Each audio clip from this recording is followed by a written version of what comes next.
Start. নমস্কার, আমি শ্রী সুদর্শন মৈত্র, বয়স 82 বছর। আমি কবিগুরু রবীন্দ্রনাথ ঠাকুরের প্রস্ত কবিতাটা আবৃত্তি করে শোনাচ্ছি। ভগবান, তুমি যুগে যুগে দূত পাঠায়েছ বারে বারে দয়াহীন সংসারে।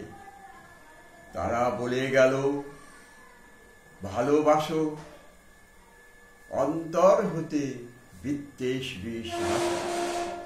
বরণীয় তারা, স্মরণীয় তারা, তবুও বাহির দ্বারে।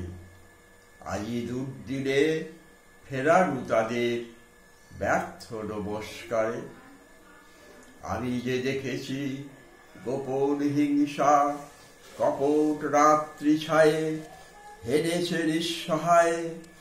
আমি যে দেখেছি প্রতিকারহীন শক্তের অপরাধে বিচারের বাণী নীরবে নিভৃতে কাঁদে।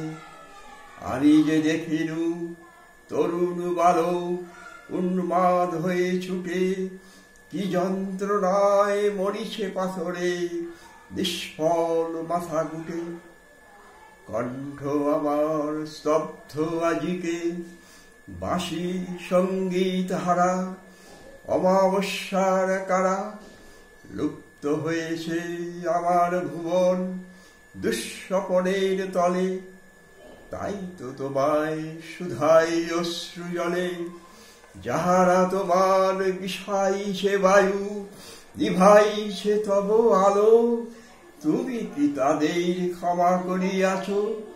তুমি কি বেসেছ ভালো?